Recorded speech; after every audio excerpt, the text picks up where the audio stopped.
Hey guys, in today's video we're going to be talking about a M42 mount Sears 135mm 2.8.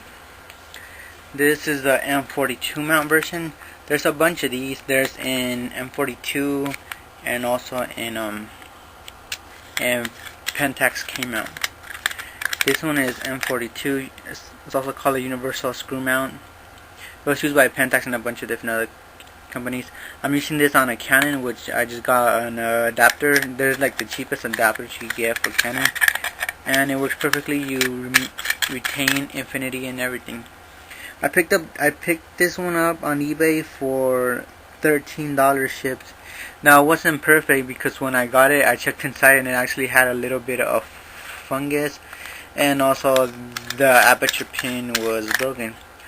But for my requirements, I don't need the aperture pin to work because I'll always use it in manual instead of automatic.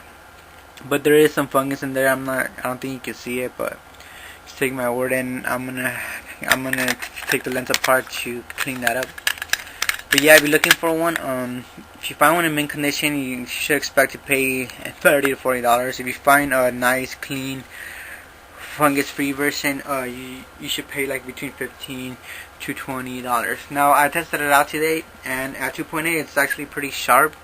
There is a little bit of chromatic aberration, but the cool thing is if you step it down to F4, it's virtually all gone.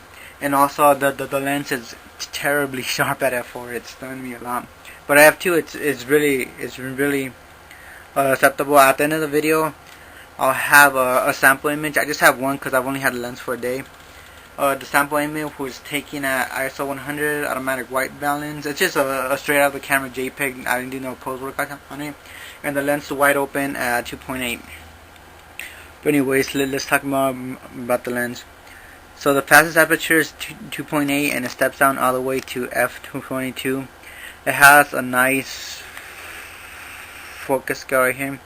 I believe the ones made in Japan were made by Tomioka, and the ones who were made in Korea were made by Samyang.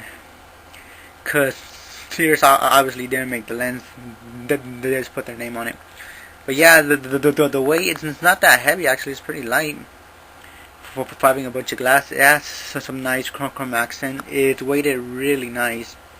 Another thing, it has a built-in lens hood. It's a little bit short for my liking, and also something I don't like is that it actually falls sometimes when you pull it out and you go like that. It goes back up. I wish it could kind of lock, like you twist it, you lock it, and it wouldn't come out. But yeah, it comes out really easy. So yeah, but it just comes with this. So it's not a complaint. It's just an added feature. Look at the front elements, really big, as you can tell.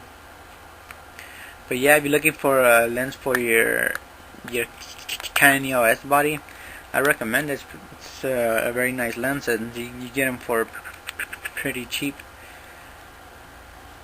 Also, there's a multi-coated version that's newer than this one, and actually, I was looking at the images, and the one and the older one, which is this one, actually has better images.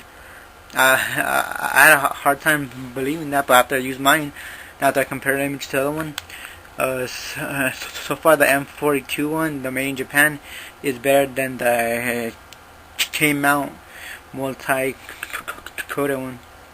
But yeah, it's a nice lens. I've only had it for a couple of hours and I already liked it. It's a Sears 135mm 2.8. It's an M42 mount, single coated. There's a bunch of other ones. There's even a macro one, I think. But this is the one I'm talking about, the M42 universal screw mount. I already converted it to Canon. I'll show you. Here's my Canon DSLR. Basically, the Canon, if it just says EOS anywhere on the body, then it'll work. That's the cool thing about Canon, is that you can adapt a bunch of lenses to it.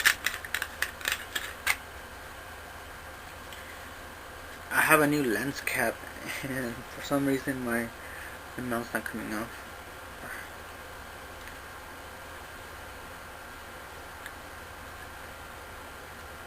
I'm probably gonna cut at the end of this video.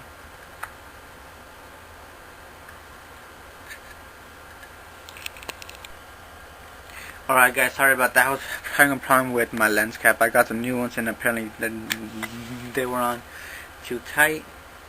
So I put on an OEM one. It comes out really easily. Anyways, so here it is adapted to my Canon body. And as you can see, it looks pretty bitchy. The front element is really big on it. Then it has the built-in hood. But yeah, this is a great lens for portraits. I'm going to be using it at a concert actually. And I'm going to be using two lenses, the one 35mm and the 28.8. I mean the 20mm 2.8. So I'll probably add some links in a couple of links down below. But at the end of the video I'll have one sample. So thanks for watching. Any questions or comments, leave them down below.